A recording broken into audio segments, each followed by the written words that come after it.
Let's go ahead and dive into our latest edition of the 2025 NFL First Round Mock Draft. What does Jacksonville do at 1? I am taking Travis Hunter and not thinking twice about it. He's the best player.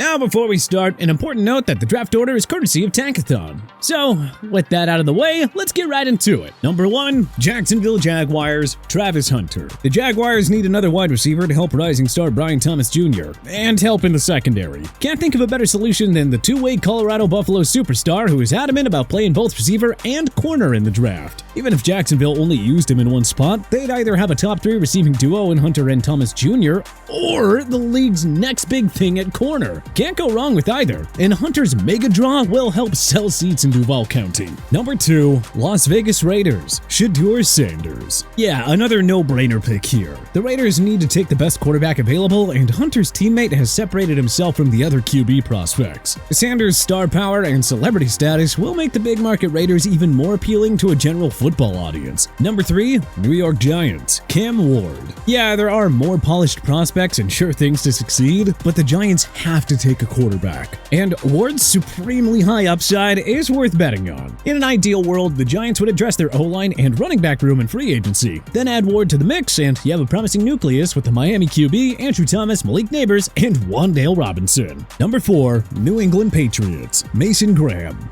After finding their QB of the future in Drake May, the Pats can go back to their tradition of prioritizing the defense in round 1. A defense-first coach like Jared Mayo knows the importance of building a tough and formidable defense in the trenches. Number 5, Carolina Panthers, Luther Burden III. Bryce Young's improvement in the second half should be enough for Carolina to give him another chance in 2025. The goal ought to be to give him some actual game-changing pass catchers. And hey, they can do just that here by taking the Missouri whiteout. Number 6, New York Jets, Kelvin Banks Jr. Who knows what's going to happen with Aaron Rodgers in the offseason? But what we can tell you is that the Jets must address their bookends, with Tyron Smith and Morgan Moses playing on expiring contracts. The Jets used their 2024 first-round pick on Olu Fashanu. Taking Texas Longhorns tackle Kelvin Banks Jr. could solidify New York's offensive line for years to come. Number 7, Tennessee Titans, Teteroa McMillan. This feels too early for the Titans to take a QB, so how about another stud receiver to complement veteran Calvin Ridley and workhorse running back Tony Pollard?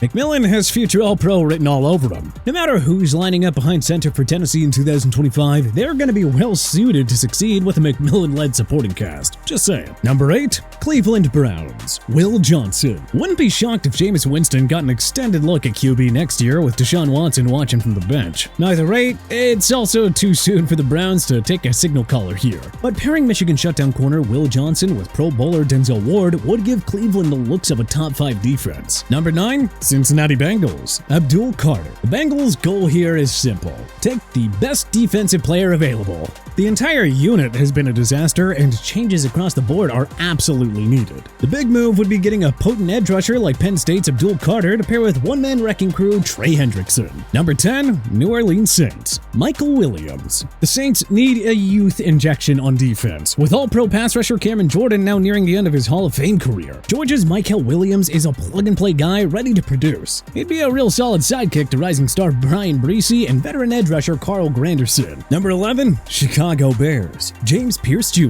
The Bears' defense hasn't been a problem by any means, but we can't help but to think of what a pass-rushing trio of Pierce Montez Sweat and Jervon Dexter Sr. could do. Chicago has been picked apart twice a year by Jared Goff and Jordan Love in the NFC North. How do you combat an explosive pass game? Well, by loading up on pass rushers, making Pierce Jr. the perfect pick here. Number 12, Miami Dolphins, Nick Scorton. The Dolphins simply cannot get to the passer without injury-prone stars Jalen Phillips and Bradley Chubb. More depth on that D-line is needed, making the 6'4", 285-pound menace out of Texas A&M a fascinating target here. Number 13, Dallas Cowboys, Ashton Genty. We'll respectfully ignore the too early to take an RB crowd. I mean, come on, Bijan Robinson, Najee Harris, and Jahmyr Gibbs have proven that taking the right RB on day 1 can pay major dividends. Genty is a better better prospect than all of them. The Cowboys have football's worst rushing offense. Remember how dangerous they were with DeMarco Murray and Ezekiel Elliott in their primes? Dak Prescott, CeeDee Lamb, and Mr. Genty would immediately elevate this offense to a top 5 group. Number 14, San Francisco 49ers, Benjamin Morrison.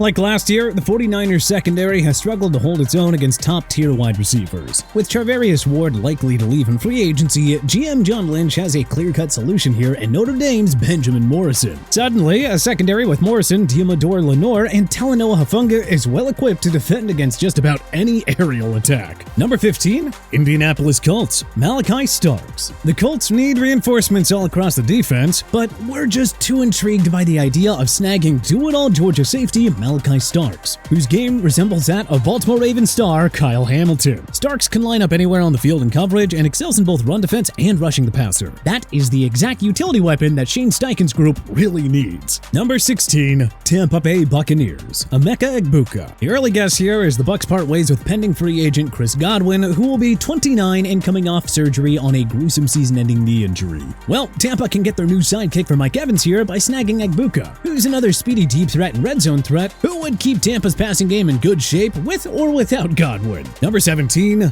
Los Angeles Rams, Jalen Milroe. Matthew Stafford will be 37 next year and has battled a long list of injuries, making this the opportune time for the Rams to draft and develop his successor. Milroe might need to sit for a year or two, but hey, that's going to fit the Rams' timeline perfectly. Number 18, Arizona Cardinals, Kenneth Grant. The Cardinals are set up nicely on offense, but still lack true game changers on the defensive side of the ball. They haven't had a stud defensive lineman since Chandler Jones, and Grant too is a plug-and-play guy who would immediately upgrade Arizona's pass rush. Number 19, Atlanta Falcons, Deion Walker. Offseason pickup Matt Judon has done nothing to improve Atlanta's pass rushing problems. Maybe instead of a quarterback, they'll go defense with their first-round pick? Kentucky's Deion Walker, a hulking 6'6" and 345-pound giant, would form quite the interior super tandem with Grady Jarrett. Number 20, Seattle Seahawks, Will Campbell. Some scouts think that Campbell is the best offensive lineman in the 2025 class, so this would be a great value pick for Seattle in the number 20 spot. As one of the best pass-blocking linemen in the country, Campbell would form a promising bookend tandem with youngster Charles Cross. Number 21,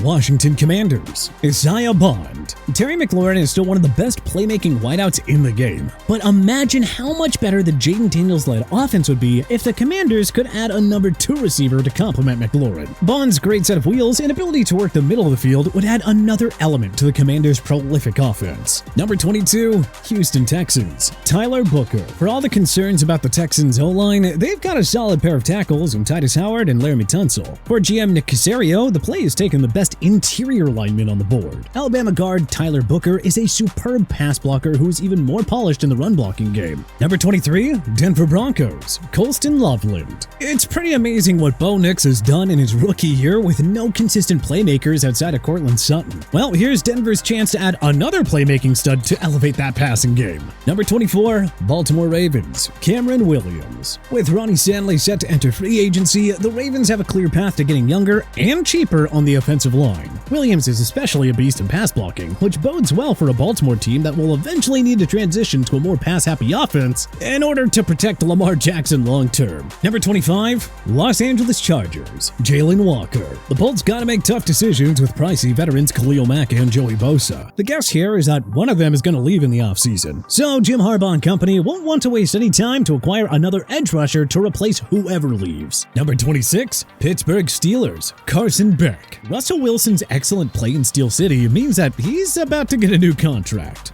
But at age 36, he's gonna have to settle on a short-term deal. This is the perfect time for the Steelers to take Wilson's successor and have him learn behind the 9-time Pro Bowler for a couple of years before taking over that offense. Beck would certainly benefit from sitting a la Jordan Love before taking over the reins. Number 27, Green Bay Packers, Trey Harris. Is this the year that the Packers take a receiver in round 1? Well, it might as well be. The Packers don't have any pressing needs anywhere else. The one thing, though, that they are lacking is an established number 1 receiver. And the 6'3" contested catch specialist out of Ole Miss could do very special things in Matt LaFleur's offense. Number 28, Minnesota Vikings, Derek Harmon. The Vikings used a first-round pick on Dallas Turner to bolster their pass rush, but hey, why stop there? You can't have too many of them in today's NFL, and a Turner, Harmon, Andrew Van Ginkel, and Jonathan Grenard foursome would give many be arguably football's best pass rushing unit. Number 29, Philadelphia Eagles, Jack Sawyer. The Eagles love using first-round picks on defense. Assuming Brandon Graham leaves after the season, the Eagles will want to bring in more edge rushing depth to strengthen their young unit even more.